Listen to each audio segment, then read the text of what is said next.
We did also respond, and we did design some of our own experiments, from the Abbasis to Umayyads rules to Ottomans and Seljuks. How did we interact with the other side, if there is another side of particularly European continent? And when this journey more or less concluded post 14th century, the new Enlightenment and Renaissance deeply impacted and had implications for one another. And there how we sort of settled and which provided the foundation of this modern world or current civilization, which is primarily led by the advancement of the Western materialist world, and no denying the fact that they have done some marvelous achievements on the account of material progress.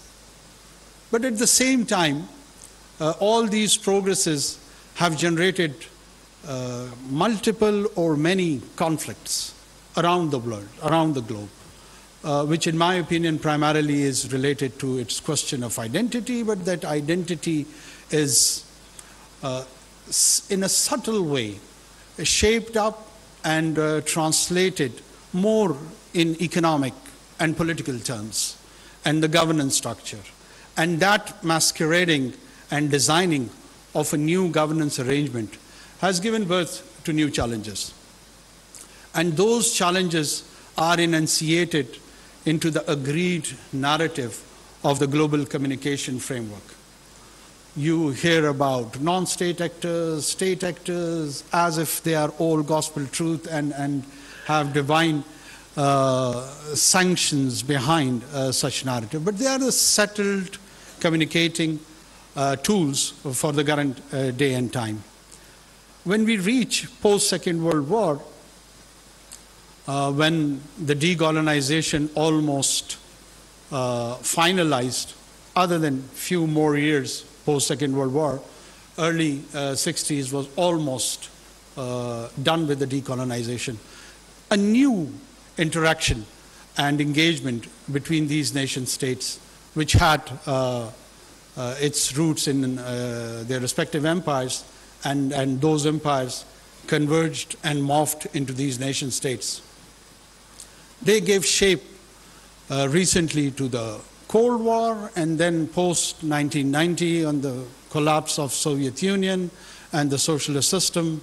It was cleverly linked with the triumph of democracy and the triumph of capitalism, and an era of unilateralism led by United States along with the rest of the Western Hemisphere, almost 2 decades. By the advent of millennium, I think so the realization of more of multilateralism grew, and that multilateralism and people started talking about, as we saw a new resurgent Russia, the rise of China, coming of India as a major economic power, forums later on like BRICS. So they all generated this new conversation and referral points about the multilateralism. Where do we fit in? Where do we fit in all of this saga? I think so we are a mid-sized country which has its own challenges deep-rooted in our history, in our own question of identity. Pakistan was craved out in the South Asian family on the basis of its identity as a faith-based group. A large time they craved out a new country for themselves. There were themes where people were for the creation of Pakistan amongst the Muslim, and there were people who were not that much for the creation of Pakistan amongst the Muslims. The people associated with the Congress or Ulama Deoband and so on and so forth. But then you see the intellectual, I would call him an emblem for a light for the people of South Asia in the form of Iqbal, Dr. Iqbal, along with the practical leadership of Qaeda-e-Azam Muhammad Ali Jinnah, who did advocate and not just stated it, they made it realize and turned into a tangible reality, and we got this great country of Pakistan. Post-creation, 70 years, we have some internal challenges which has cracked our national unity. Prior to 1970, we saw the bifurcation of this country into two major components, and later on, the western part, which is today's Pakistan, did rise again to the occasion and has transformed itself into a viable economy, a viable state which has its own defense capabilities, not just capable security apparatus, but it transformed itself where the external aggression has almost gone to minimum due to our own strategic weapons and rest of the achievements which we did in the coming years. Pakistan's economic progress is one of an area which is still, I think so, needs more attention, and it needs where it could be realized according to its potential. A country of 250 million people almost, with a huge population under 30, almost 65%. That energy needs to be channelized, that energy needs to be tapped and translated economically, which I still feel is underinvested. We have underinvested in our human resource, we have underinvested in our skill development and other areas. But when I'm saying underinvested, it does not mean that it is utmost poor. It still has done a wave of industrialization. It still has a huge population who can speak English language, which provides a supply chain to the global service market, responding to the domestic needs, and a very important diaspora around the Western Hemisphere, GCC countries, and other areas. So there is a sizable section of the population which is economically contributing and making this state viable. It is not that bad a story. When I'm saying underinvested, by that I mean that we can do more. A country full of natural resources, a country filled with its water resources, a country filled with its land resource. So these are the areas which can be translated, and it could be brought in as a huge economic success story. I think so we are on that path. We are directing our nation and society towards that ultimate destiny, and I'm sure it will take some time. It's challenging, but we will reach there. Along with that, we do reside in an environment where these new emerging security challenges, which some of them are directly related to Pakistan and some of them are indirectly related to Pakistan. Creation of organizations like Quad and Quad Plus. The prime target probably of Indo-Pacific strategy is not Pakistan in itself, but the rising China, or the so-called containment of China, and Pakistan being viewed as a strategic ally with that has its own implications for us. It does have challenges for us, and it has opportunities for our arch rival on the eastern side, India. India is, in my opinion, flirting with the Western Hemisphere, offering itself to be the lead player with its, of course, huge population base, who can play a lead role to contain Chinese rise. When this so-called containment policy initiated, probably somewhere in the mid-90s or early 90s, Chinese economy was 8th or 9th largest economy of the world. And by the time this containment policy got its shape and got its framework, be it in shape of AUKUS or other Quad Plus, whatever the frameworks are, they have reached second largest economy of the world. So the journey of that rising is continuing. And to thwart that is not happening. And probably it's just around the corner when the dragon would be the first largest economy of the world. And as I see it, that this so-called competition is not strategic, it's more or less economic. And if it is pure in nature and economic competition, then that competition is being turned into a triumph or on a winnable option by the other side. So what are the options? To turn it into a strategic competition, to turn it into a hot pursuit option or competition? I guess the answer is no. The answer is no for the global peace and stability. And there is no incentive in this conflict for the countries like ourselves. Pakistan do not incentivize conflict. On the other hand, we feel that in region, the players like India, they do incentivize this conflict, and they want to encourage the conflict because that's where they would benefit from attracting the technological transfer, the investment part, and other engagement with the Western Hemisphere. If there is no strategic competition between these two great powers in terms of United States and China, why there would be a preferential treatment with Indian Union? People would quote that they have got huge population anyway. Well, Africans have a huge population as well. There is around 1.4 billion people residing on African continent. So it's not just India which has this potential of demographic advantage. There are other regions and areas. We in ECO region, we are around 500 million people too. And the era is of connectivity, the talk is of corridors and bringing all the regions together. American continent on its own has got a huge potential and demography as well, from Latin to South America, from South to the rest of the American continent, North America. So they have got a region of their own.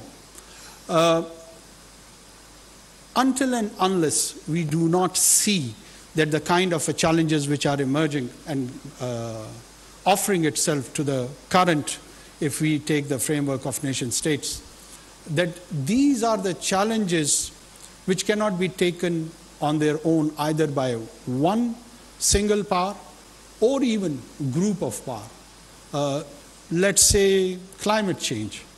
Can climate change be tackled or addressed on its own by United States of America, or by European Union, or by India in itself, or by China, or by the rest of the Asian countries, or by South Americans?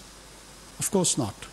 Climate change is becoming an existential threat, even sometime more than the military challenge. I mean, we have recently experienced this in the floods of Pakistan last year, that it brings more devastation than some small conflicts, or even people or scientists are anticipating they can bring more devastation than major conflicts. So what do you do? How do you respond to these challenges of climate change? Then there are economies which are contributing to their domestic economies on the basis or on the areas which are responsible for bringing this climate change disaster. How do you morph those economies where the mitigation can be addressed, and at the same time this transformation of those economies is morphed into green economies?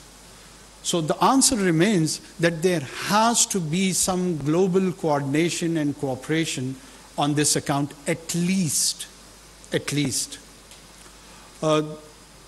Major conflicts around the world, be it on the European continent or other continent, we are now realizing that if we become selective and we choose double standard on the definition of war ethos, when it is happening on European continent, we will violently, particularly in terms of Russo-Ukrainian war, or if it is recently happening in Middle East, what is the entire globe is experiencing one of the medieval, or even probably there is no parallel in the medieval world of such barbaric and horrific acts which are being committed by the state of Israel. This half-hourly clock is brought to you by कोई heart smell नहीं देती, golden pearl hair of and इनवरेक्स solar energy, दिल की फिक्र से बेफिक्र।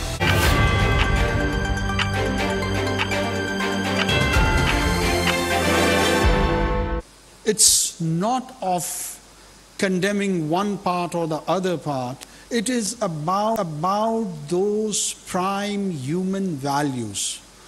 How do you respond to killing of children? I've been challenged by a few of my Western diplomats here that, well, Israeli children have been also killed. Well, I wonder to that query that, fine, I accept this, that the killing of any children is condemnable, be it of any faith or origin. So how many Palestinian children have to be killed to appease and address that Israeli anger? 1, 5, 10, 500, 1,000, 4,700? Can they give us a number so we can satisfy those parents that, wait, some 10,000 children needed to be killed so that Israeli anger is addressed? This is unacceptable, utterly unacceptable. And the kind of narrative which is being trying to be generated is even more surreal and bizarre. So who would be defining those value system in terms of geographical context? If the conflict is on the European continent, the entire war definition, the international law perspective would be altogether different. I was going through an article in The Economist where they legally tries to rationalize the Israeli intervention in the Gaza Strip by giving pure legal jargons. And this was even a bigger shame. It is not at all about legality, and the entire legal structure of the world or the lawgivers, starting from divine to the parliament, has been that you have to provide a sense of justice. And the justice has to be felt and seen. The justice has to be, at least should have some semblance of objectivity. Nobody can rationalize the killing of 4,700 children. I've been saying this all along, that in human history, I've heard the killing of children on the advent of Moses' birth. The pharaohs ordered that all the children among the Bani Israel has to be killed, as he was feared that a child is going to be born and he will challenge the authority of Pharaoh. And then ironically, I see the killing of children by the same people who claim and adhere to the value of Moses and claim that they do believe in his prophethood. There has to be some soul searching. And there has to be some honest souls. Well, the more or less reason that there should be a Palestinian state, they should be primarily responsible to take on any challenges if it is coming from a Palestinian population if you do not have a viable state, non-state actors would be there on their own, and they will take on all those narrative, and they'll take and champion the cause of the people, and they would respond according to the best of their judgment, and which at times wouldn't be in the best interest of the region or the people living on either side. But if you do have a framework, which you have for the rest of the world, and that is nation state, why deny these people the same framework on which the global order is surviving? Coming back to our own region, we do have a lot of opportunity to have connectivity from the Central Asia to West Asia to the Caucasus, and from here even there are opportunities to rest of the South Asia. But one of the prime area which is of main impediment is the issue of Kashmir. Kashmir is an area which deserves, which needs, which requires some serious attention.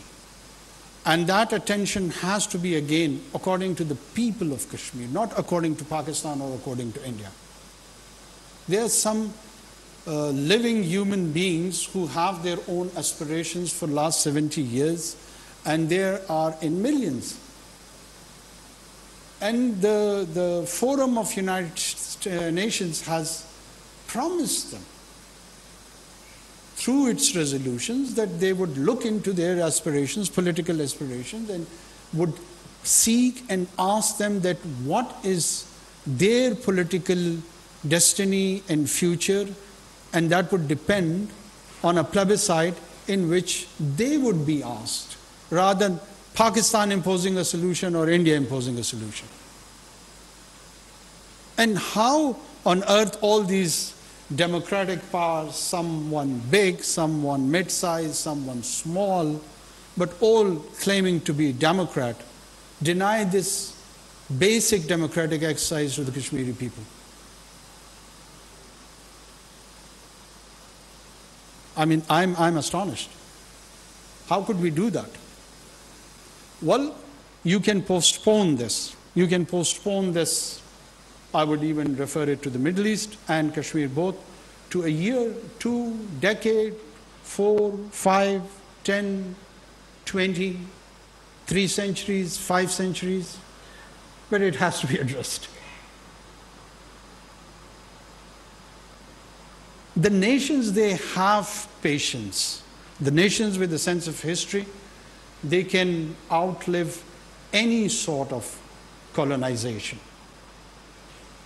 and know how to survive and outlive those colonization. It has been taught to all of us in the lessons of history. Otherwise, with distinct identity, these nations, these groups wouldn't have survived for generations. There are multiple examples where people have been colonized for even centuries.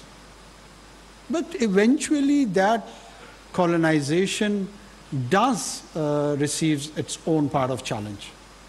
And that challenge does get some sort of conclusion. We, on the other side, on the western border, I hope that the governance challenges in Afghanistan, the recent transformation gets settled, because it is pivotal for us as far as our connectivity with the Central Asia is concerned. And this is a wholesome region. And this region has historical connectivity, socially, culturally, with one another. I was on a recent visit to Uzbekistan, and I discovered there are around 3,000 plus words of Uzbek language in Urdu. I do not see that kind of amalgamation with Sanskrit or with other probably South Indian languages. But there are languages of Central Asia, be it Turkmen, Tajik, Uzbeki, and others, which has deep impact on our language, on our culture, on our poetry, on our storytelling, the way people dance, the way they celebrate their folk music, so on and so forth. You do see that identification and commonality with these people. And then there is a huge economic potential in terms of energy, in terms of human services interacting with each other, and offering itself as a manufacturing hub to the outside world, to the Eastern Europe, to the Western Europe, to the rest of Asia. Does Pakistan want that India should be excluded from all this story? Not at all. Not at all. We do see the opportunity and benefit of having trade and connectivity on the eastern side as well. But for that, in order to realize, Pakistan does feel that every individual and nation has to interact in a dignified way. You can't beg to have trade with someone. Begging is not an option, and we definitely will not. Trade and economic activity has to be done through mutual benefit. India is a large economy, it is with a huge population, but if it wants to transform itself into a growth rate between 8 to 10, it has to ensure that it receives unsustainable cheap supply of energy. Until and unless it is not there, I don't think so those lofty economic indicators can be attained.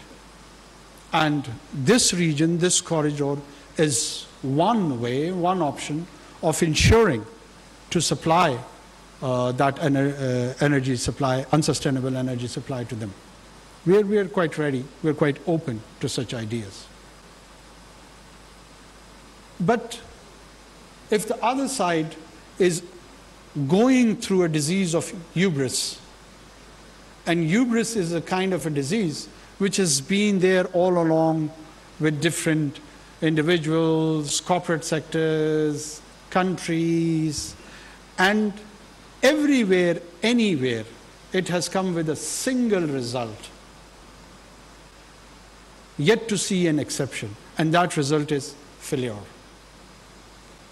No might, doesn't matter how big you are in size, how mighty you are in militarily or economically, if you are experiencing hubris, the certain recipe is disaster. I'm not trying to be a history teacher over here, but anyone interested to examine this statement can go through the books of history and find it for themselves. So if the neighborhood is going through that, I do not see that it could be converted into an economic opportunity which would be mutually benefit for the whole of the region. We are quite happy that they are having a good trade relations with China, despite their border disputes, despite their differences over the outlook of the world. But they are still doing trade. Pakistan has not shied away from that. Yes, we will examine, we will look into it, that what sort of a trade is beneficial for us. It would not be free for all, it would be a conscious decision. It is our right to examine our own interests, it's their right to examine their own interest and have a framework, if it comes to that, of having good economic relations with one another. But for that, we do need to speak out about the conflicts which exist between us. Until and unless we do not address that, Pakistan feels that having normal relations with the current regime would be very challenging. I won't call it impossible, but it's very challenging. The politics of Hindutva is another challenge. People are very much interested in the radical views of Al-Qaeda and Daesh and other Islamic radical entities. But I am surprised that how do they choose to ignore the politics of Hindutva,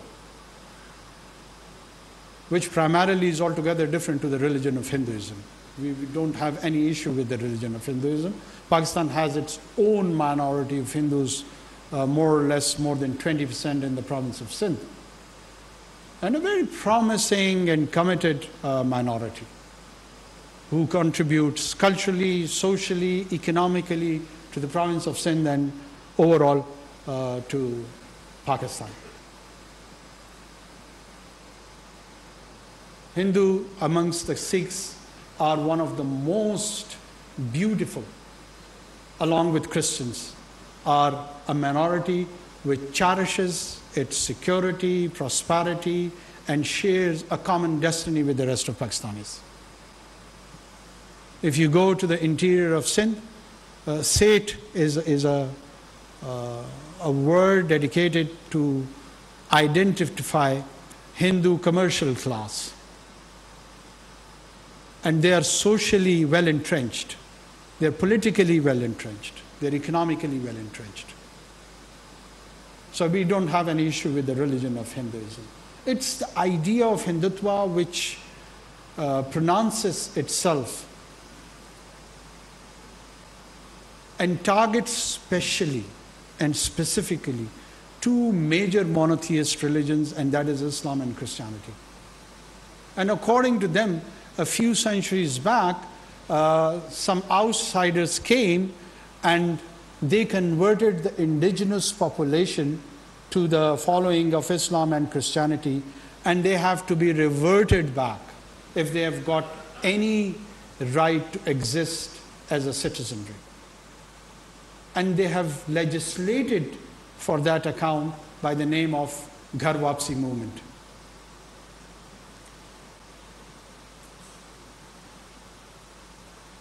And at the same time, while they are targeting these minorities at home, the wings of the RSS on the Western Hemisphere, to me, they are just like sleeper cells. Whatever happened in Canada is a very initial expression of these challenging and dangerous political ideas. And don't forget, there is a sizable population of this following from the European capital to all the important American capitals. How they would influence the political systems of these respective countries, how they will skew their policies, how they would influence that, is a matter of concern more of them rather than us. But Pakistan is experimenting from this jingoistic and Machiavellian ideas, political ideas, which requires a large and broad understanding to contain this challenge to the global order. And in my opinion, it is a challenge to the global order. Not immediately, but in the coming decades.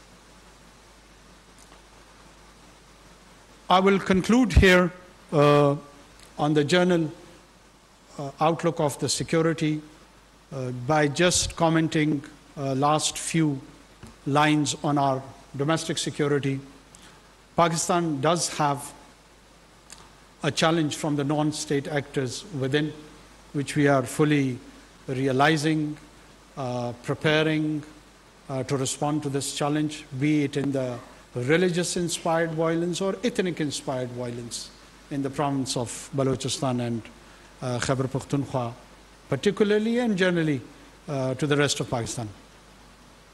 We raise our own taxes. We have our own security capability to respond to that. We don't have to rely on the outside security apparatus to take on these challenges. We don't need any tangible and practical support from the outside world. Well, the coordination and the cooperation on different multilateral forums, I'm not denying that, but in terms of, I'm referring more of a failed or a dysfunctional state, which does require a security apparatus from the outside to take on such challenges. Thank God that is not the case in Pakistan. Pakistan is very much confident, self-reliant, who can take on these challenges. Yes, we have political dissents on these views. There is political polarization in the country where I again would feel it is also very healthy that people do take different perspective on these issues, on the genesis of it, on the conclusion of it, and how to approach about it. But at the end of the day, the state apparatus is very much in place. No matter who runs the government, he or she can rely on the same apparatus who can take on all these challenges, which is a good news.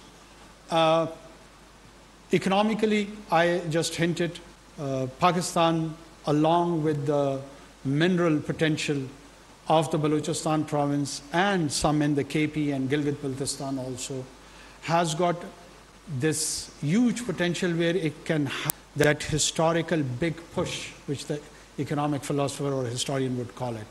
We are waiting for that big push of ours.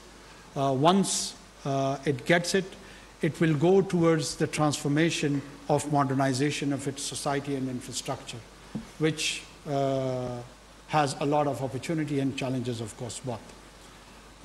I will conclude here and probably would allocate some time to Q&A and have more of interactive session from here on. Thank you. Thank you so much. Margalla Dialogue से खिताब कर रहे थे। उनकी जानिब से कहा गया कि पाकिस्तान एक जिम्मेदार रियासत के तौर पर उभर रहा है। तरक्की के लिए बुनियादी ढांचे की तामीर वक्त की अहम ज़रूरत है। उन्होंने कहा कि चीन दुनिया की बड़ी इकॉनमी बन चुकी है। चीन की माशी तरक्की का सफ़र भी जारी है। पाकिस्तान एक जिम्मेदार रियासत के तौर पर सामने आ रहा है। मसला कश्मीर की अहमियत को समझने और हल करने की ज़रूरत है। उन्होंने ये भी कहा कि कश्मीरियों को उनका हक़ खुद इरादियत मिलना चाहिए। मासूम बच्चों को कत्ल से इसराइल अपनी जुनूनियत को पूरा कर रहा है। बच्चों के कत्ल का कोई जवाज़ कबूल नहीं किया जा सकता। निगरान वज़ीर आज़म ने कहा कि अफ़गानिस्तान में इस्तेहकाम खत्ते के लिए इंतहाई ज़रूरी है। वज़ीर आज़म भारत में अक़लियतों के इस्तेहसाल से मुतालिक भी डोज़ियर लॉन्च कर दिया है। उन्होंने डोज़ियर में मुख्तलिफ़ मज़ाहिब की इबादतगाहों की बेहुरमती के वाक़यात को शामिल किया है। इस्लामाबाद में रिसर्च पॉलिसी इंस्टीट्यूट में निगरान वज़ीर आज़म अनवारुल हक काकर मार्गला डायलॉग से खिताब कर रहे थे। उनका कहना था कि राय आमा की हमवारी में हुकूमतें अहम किरदार अदा करती हैं। तरक्की के लिए बुनियादी ढांचे की तामीर वक्त की अहम ज़रूरत है। वज़ीर आज़म ने भारत में अक़लियतों के इस्तेहसाल से मुतालिक तफसीली डोज़ियर लॉन्च कर दिया। आम खबर देंगे आपको। 190 million pound case, chairman PTI के जिस्मानी रिमांड पर फैसला ना हो सका।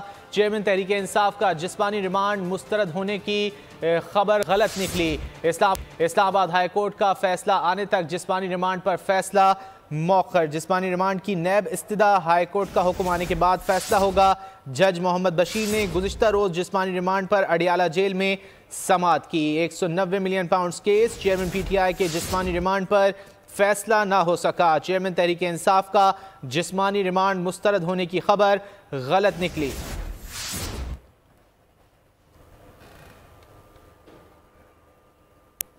वफाकी हुकूमत ने फैज़ाबाद धरना की तहकीकात के लिए 3 रुकनी तहकीकाती कमीशन तश्कील दे दिया। साबिक IG सैयद अख्तर अली शाह कमीशन के सरबराह मुकर्रर कर दिए गए। साबिक IG ताहिर आलम और एडिशनल सेक्रेटरी दाखिला अरकान होंगे। कमीशन 2 माह में फैज़ाबाद धरना से मुतालिक तहकीकात मुकम्मल करेगा। हुकूमत ने इंक्वायरी कमीशन का नोटिफिकेशन जारी कर दिया है। तो ये खबर दे रहे हैं आपको कि वफाकी हुकूमत ने फैज़ाबाद धरना केस की तहकीकात के लिए 3 रुकनी तहकीकाती कमीशन तश्कील दे दिया। पाकिस्तान और IMF के दरमियान मुज़ाकरात का आखिरी मरहला। पाकिस्तान और IMF का तकरीबन तमाम निकात पर इत्तेफाक हो गया। ज़राए का बताना है कि पाकिस्तान IMF मुज़ाकरात कामयाबी के करीब पहुँच गए हैं। बिजली की सब्सिडी से मुतालिक पॉलिसी मुज़ाकरात भी कामयाब हो गए हैं। निगरान हुकूमत बिजली का बुनियादी टैरिफ नहीं बढ़ाएगी। मार्च तक बिजली के बुनियादी टैरिफ में कोई इजाफा नहीं होगा। तफसीलात जान लेते हैं बोल न्यूज़ के नुमाइंदे उमर हयात से। उमर, क्या तफसीलात हैं? जी बिल्कुल, जो आखिरी मरहला है IMF और पाकिस्तान के दरमियान मुज़ाकरात का, उसमें एक बड़ी चीज सामने आई है कि IMF ने जो बिजली का बुनियादी टैरिफ है उसको बढ़ाने का मुतालबा किया था, लेकिन पाकिस्तान की जानिब से IMF को ये बताया गया है कि बिजली के बुनियादी टैरिफ में इजाफा नामुमकिन है और मार्च तक वो बिजली के बुनियादी टैरिफ पर कोई इजाफा नहीं होगा। लेकिन IMF ने एक और मुतालबा किया है कि सर्कुलर डेट का जो बोझ है उसको कम करने के लिए आरजी सरचार्ज लगाया जाए और सर्कुलर डेट को कम करने के लिए 95 पैसे फी यूनिट वो सरचार्ज आयद करने का IMF ने मुतालबा किया है। और इसके साथ साथ अगर ये सरचार्ज लग जाता है तो इससे यकीनी तौर पर बड़ा बोझ के लिए 190 मिलियन पाउंड स्कैंडल है। चेयरमैन PTI की जमानत बहाली की दरख्वास्त गैर मौसर करार दे दी गई। नैब गिरफ्तार कर चुका है। दरख्वास्त जमानत कबल अज गिरफ्तारी गैर मौसर हो गई है। अदालत के मार्क्स के इस्लामाबाद हाई कोर्ट ने तोशाखाना केस में दरख्वास्त जमानत बहाल कर दी है। आपको ये खबर दे रहे हैं 190 मिलियन पाउंड स्कैंडल केस के हवाले से, जहां चेयरमैन PTI की जमानत बहाली की दरख्वास्त गैर मौसर करार दे दी गई। नैब गिरफ्तार कर चुका, दरख्वास्त जमानत कबल अज गिरफ्तारी है गैर मौसर हो गई है। मजीद तफसीलात जानेंगे एहतिशाम कियानी से। जी एहतिशाम। देखिए, नैब के 2 केसेस हैं जिसमें एहतसाब अदालत ने चेयरमैन PTI की जमानत की दरखास्तें अदम पैरवी पर खारिज कर दी गई थी, जिस पर उन्होंने इस्लामाबाद हाई कोर्ट में दरखास्त दायर की और हाई कोर्ट ने दलाइल सुनने के बाद फैसला महफूज किया था और वो फैसला अब सुनाया गया है। हाई कोर्ट ने ये फैसला दिया है कि इमरान खान की 190 मिलियन पाउंड की गैर कानूनी मुंतकिली का जो केस है उसमें जमानत की दरखास्त गैर मौसर हो गई है, क्योंकि नैब ने इमरान खान को गिरफ्तार कर लिया है, जबकि तोशाखाना केस में उनकी जमानत की दरखास्त ट्रायल कोर्ट में बहाल कर दी गई है। अब एहतसाब अदालत उस जमानत की दरखास्त को सुनकर मेरिट पर उसका फैसला करेगी, लेकिन जो नैब की गिरफ्तार। आपका बहुत शुक्रिया। गैर कानूनी मुकीम अफराद की अपने वतन वापसी का सिलसिला जारी है। 31 अक्टूबर की डेडलाइन खत्म होने के बाद गैर कानूनी अफगान बाशिंदे अपने वतन रवाना हो रहे हैं। 14 नवंबर को भी 2712 गैर कानूनी अफगान बाशिंदे अफगानिस्तान रवाना हुई। अब तक कुल 2,26,000। बोल न्यूज से फिलहाल इतना ही। मजीद किसी भी खबर की तफसील के लिए विजिट कीजिए हमारी वेबसाइट bolnews.com और देखते रहिए बोल न्यूज।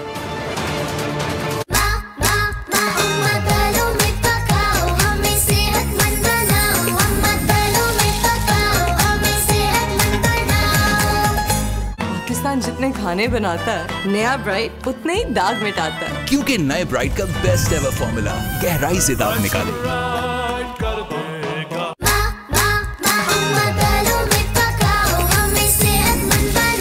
पेश है नया तलो एक्टिव एनर्जी से भरे खाने, इसीलिए सब बच्चे यही है चाहते।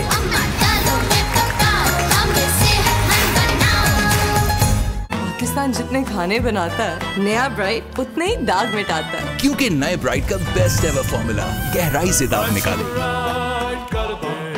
दुनिया के तमाम बड़े शहरों से बर वक्त पहुंचा रहा है हर खबर बोल न्यूज। पाकिस्तान जितने खाने बनाता है नया ब्राइट उतने ही दाग मिटाता है, क्योंकि नए ब्राइट का बेस्ट एवर फॉर्मूला गहराई से दाग निकाले। सियासत और कानून के हर पहलू से आगही, हर मैदान में सबसे आगे, हर मौजू पर है इनकी गिरफ्त मजबूत, हर तज्जिया इनके तजुर्बात का निचोड़, इनकी निशानदही पर हिलते हैं हुक्काम। मईशत से सियासत तक तमाम मौजुआत का अहाता, पुरजोश और हाजिर जवाब। अब पता चला मैं पीर से जुम्मा शाम 7:03 पर। दुनिया बोल है, व्यापार बोल पाकिस्तान। अब पता चला तज्जिया ऐसे नहीं चलेगा, अब बात होगी, बस बहुत हो गया तब्दीली, सिर्फ बोल news.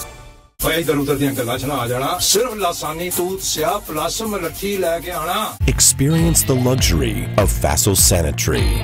Reinforced with a quality chrome coating, engineered for perfection, designed to give you superior water savings. Fassel Sanitary for an elegant lifestyle. ब्लीनी हेयर कलर, बाल डैमेज करता नहीं, स्किन पे चढ़ता नहीं। Be cool, be fun, be bold, be young.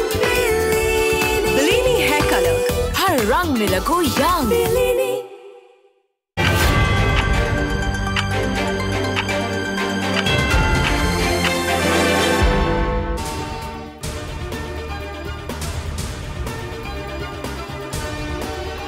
Pakistan खित्ते में अमन का ख्वाहा, भारत खित्ते में तनाज़ात को हवा देने की कोशिश कर रहा है। निगरान वज़ीर आज़म अनवारुल हक काकर का मारगला डायलॉग से खिताब, कहा पाकिस्तान एक जिम्मेदार रियासत के तौर पर उभरा, अंदरूनी बैरूनी मुश्किलात और चैलेंजेस का सामना, मईशत की बेहतरी के लिए मजीद काम करने की ज़रूरत है।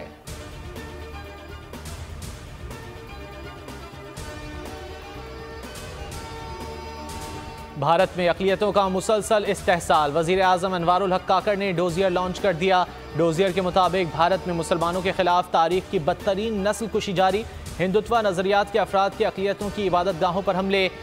मणिपुर में सैकड़ों गिरजाघरों को जलाया गया, 1600 से ज़ायद मसाजिद को मीडिया मुहिम का निशाना बनाया गया। मकबूजा कश्मीर में 24,496 मजहबी मकामात को सरकारी तहवील में लिया गया।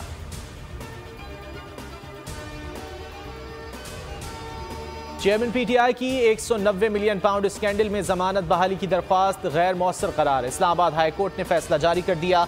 अदालत ने करार दिया नैब चेयरमैन पीटीआई को गिरफ्तार कर चुका, दरख्वास्त जमानत कबल गिरफ्तारी गैर मौसर हो गई। अदालत आलिया ने तोशाखाना केस में दरख्वास्त जमानत बहाल कर दी।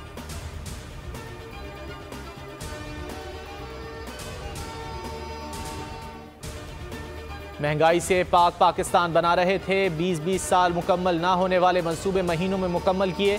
नए पाकिस्तान में हमारे शुरू किए गए मंसूबे रुके रहे। नवाज शरीफ का मुस्लिम लीग नून बलूचिस्तान के इजलास से खिताब, कहा आपको याद होना चाहिए कि कौन क्या करके गया है, माशरे में तहजीब, शराफत और शाइस्तगी और एहतराम वापस लाएंगे।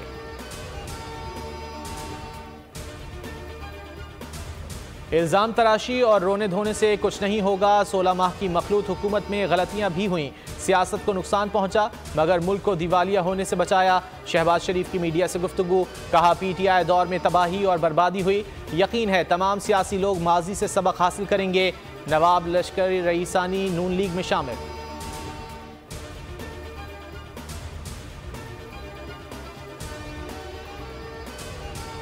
पाकिस्तान और IMF के इक्तिसादी जायजा मुज़ाकरात का अहम मरहला, मालियाती इदारे के मिशन और माशी टीम में बातचीत मुकम्मल।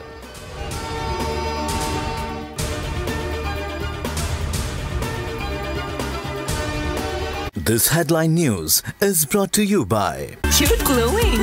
BOL Naturals. You can feel it. Meet new Light and Glow BB Cream. Hydrates, skin को brighten and even tone करे, oil absorb करे, shrinks pores for the full coverage makeup look all day. Light and Glow BB Cream.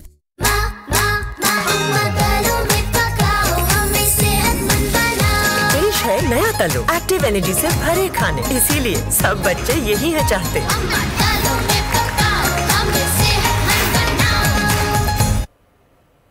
बराह रास्त मुंबई से मनाजिर देख रहे हैं आप। Venkateshwara stadium में भारत ने टॉस जीतकर बैटिंग का फैसला कर लिया है।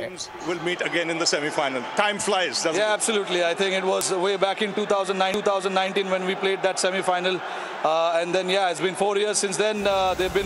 New Zealand has been one of the consistent teams, over the years, and we do understand, how they play their cricket. So it's nice. It's going to be a good contest.